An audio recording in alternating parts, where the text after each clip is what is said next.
সেই সময়গুলোর কথা যদি আমাদের একটু মনে করিয়ে দিতেন, যেদিন আপনার মনে হলো যে আসলে প্রতিবাদ করতে হবে এবং ছবিটা নামিয়ে আপনি প্রতিবাদ শুরু করলেন, এবং এরপরে তো জাহাঙ্গীরনগর বিশ্ববিদ্যালয় পুরো সময় উত্তাল ছিল, সেই দিনগুলোতে যদি একটু ফিরিয়ে নিয়ে যেতেন।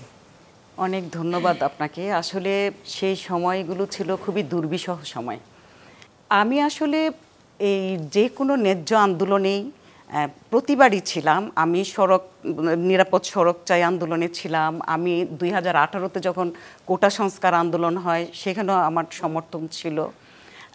এবং দেখেন যে এই ফ্যাসিস্ট সরকার কিভাবে গত 15-16 বছর ধরে কিভাবে খুন, গুম এবং আয়নাঘর পর্যন্ত আমরা দেখেছি যে সেখানে নিয়ে কিভাবে নির্যাতন চালিয়েছে। এবং ভোটাধিকার থেকে বঞ্চিত করা যে মানুষ, হ্যাঁ, এখন একটা বড় সংখ্যক যুব সমাজের একটা বড় সংখ্যা যারা আসলে এই গত 3বারের নির্বাচনের ভোট থেকে তারা বঞ্চিত হয়েছে, সেই জায়গাটাতেও কিন্তু তাদের একটা ক্ষোভ আছে যে রাষ্ট্র গঠনে তাদের সমর্থন থাকবে, তাদের অংশগ্রহণ থাকবে, এটা কিন্তু তাদের একটা অহংকারের বিষয়।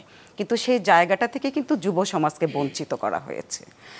ফলে এই জুলাইটা ছিল আসলে সবাই এক যুগে একই কাতারে দাঁড়ানোর একটা সুযোগ। সেই সুযোগটাকে কিন্তু শিক্ষার্থী বলেন, জনসাধারণ বলেন, নারী বলেন, কেউই কিন্তু হাতছাড়া করে নাই। সেই জায়গা থেকেই আসলে আমার প্রতিবাদ ছিল যে আপনি দেখেন শিক্ষকদেরকে ফ্যাসিস্ট হাসিনা যেভাবে অপমান করেছেন, এর আগে কিন্তু কখনো এরকম শুনিনি যে শিক্ষকদেরকে এতটা অপমান করা। আমাদেরকে বলা হয়েছে আপনারা বিসিএস দেন, আমাদেরকে যখন আমরা প্রত্যয় স্কিম নিয়ে আলোচনা করি তখন আমাদেরকে তুই তুকারি করা হয়েছে।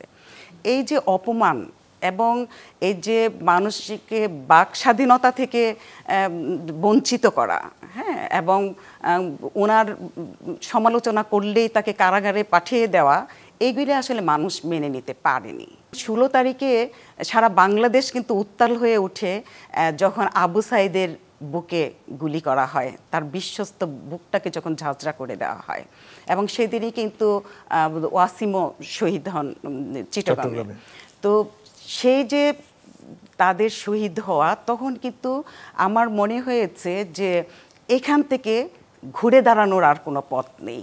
প্রতিটি মানুষের বুকে যেন ঝড় উঠে গিয়েছিল এবং সেই স্লোগান আমাদেরকে ভীষণভাবে আলোড়িত করেছিল যে বুকের ভিতর অনেক ঝড়, বুক পেতেছি গুলি কর। হ্যাঁ, সেই ঝড়টা নিয়েই প্রতিটি মানুষ আসলে রাস্তায় নেমেছে। সেখান থেকে আসলে চূড়ান্ত পরিণতিতেও আমরা পৌঁছতে পেরেছি।